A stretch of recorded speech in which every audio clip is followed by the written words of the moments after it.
Alors peut-être dans le public, il y avait une main qui se levait. Oui, bonjour, j'ai une question pour Monsieur Schiffel.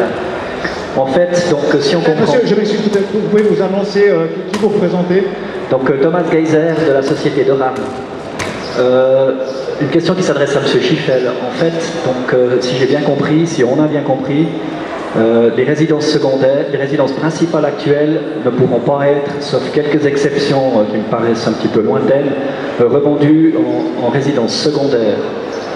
Vous ne trouvez pas que c'est un effet pervers, cette initiative, pour tous les gens qui habitent dans des zones touristiques, qui sont propriétaires et qui habitent là depuis des années, qui paient leurs impôts depuis des années dans ces stations et qui voient en fait la valeur de leurs biens immobiliers revue à la baisse par rapport au voisin qui actuellement est propriétaire d'une résidence secondaire et qui, évidemment, la valeur, vu la rareté, prendra l'ascenseur.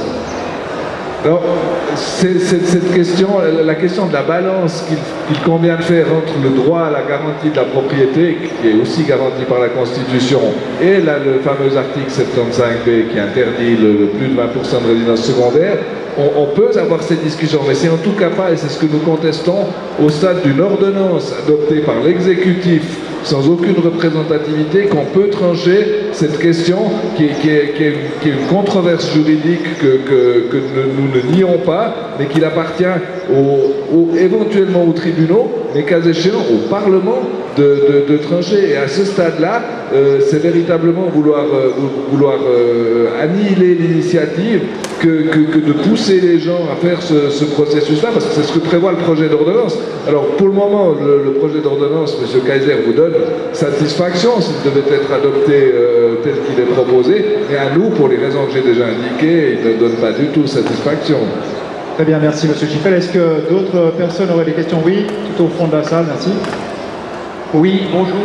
Alain Pirati, je représente les communes des Axes vaudoises. Je suis un peu expert dans le domaine et j'ai juste quelques précisions techniques à donner. Et moi, ça me fait un tout petit peu peur de voir M. Schiffel, juriste, dire qu'on peut changer d'affectation d'une résidence principale en résidence secondaire. L'affectation n'existe simplement pas aujourd'hui. Aujourd'hui, il n'y a que le terme logement qui existe en termes d'affectation juridique. Donc, ne serait-ce que pour les statistiques ou pour changement d'affectation, ça n'existe pas. Alors comment on va le faire? Et ça, c'est une grande question.